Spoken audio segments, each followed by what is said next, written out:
everyone, and welcome. I'm Dr. Diane Johnson with Alterman and Johnson Family Chiropractors in Jacksonville Beach.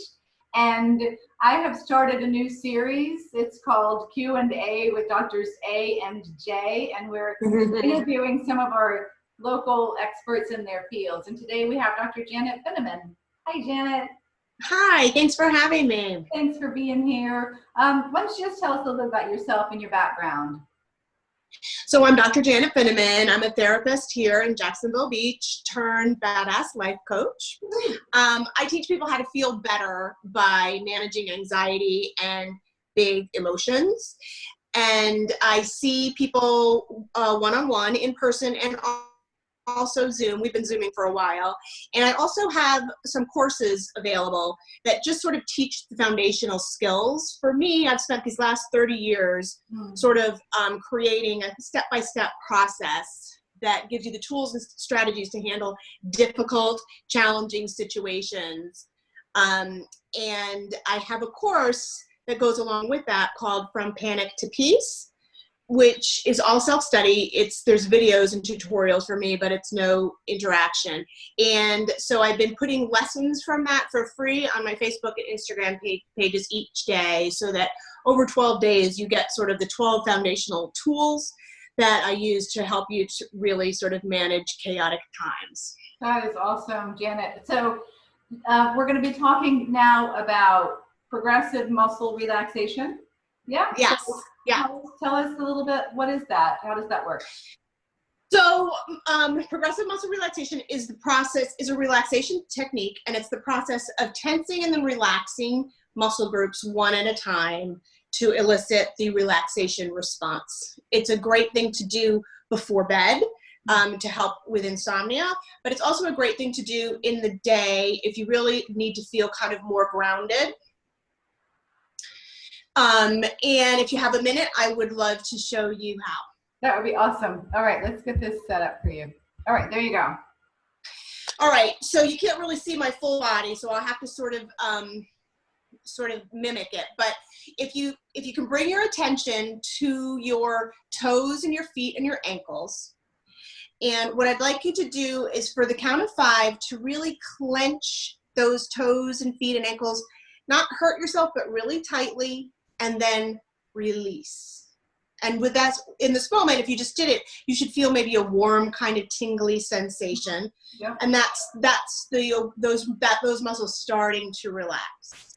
So now, if you just could sort of, in your mind, imagine drawing that warm, tingly feeling up your legs to your calves and your knees and your thighs. And to then again, just really try to tense them for a good 5 seconds, as hard as you can, and then release. And now notice that warm feeling coming up your legs. And so in guided imagery, with progressive muscle relaxation, we just continue that. You want to really focus on your hips and pelvis, where we really store a lot of tension a lot of times. Bring that feeling up all through your belly, your organs, your chest, your lungs these days, back of the shoulders, come up. We hold so much our neck and shoulders, so really pull your shoulders up, and you squeeze your arms and your hands and your knuckles, and then release. And then when you get to your head, you can even, you can scrunch up your face, but you can also get your hands involved, pull on the earlobes a little bit, and notice when you're done, again, that sort of warm, tingly feeling. And if you could kind of do it slowly and intentionally, really trying to imagine that warm, tingly feeling going, you should sort of, by the end of that, sort of have that feeling of after like taking like a nice warm bath. So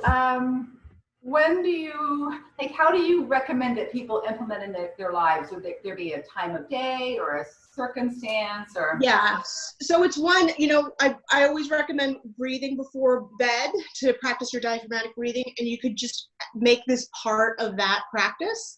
Is you could breathe a few times and then just do a really slow progressive muscle relaxation to help you fall asleep. If you Google those words, there are plenty of them out there, and some of them have like nature sounds and music in the background that can kind of, help to feel more relaxed.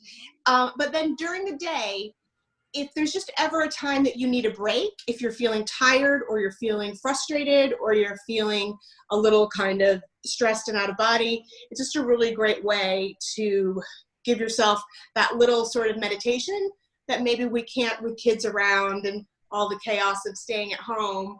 We might not be able to really sit and have a 20-minute meditation, but we could with our children even put one of these on and practice together. There's plenty of these for kids, and it doesn't have to be kid specific.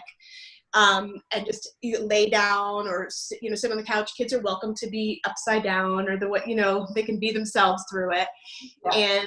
But it will help the whole family to really reset. It could be a nice transition with routines where we don't have as much opportunity for changing venues. If you need sort of a break between, play and schooling, or a break before or after meals, this is a great way to try it. Oh, I love that. Okay. So in the series that you're making available, there would be one whole...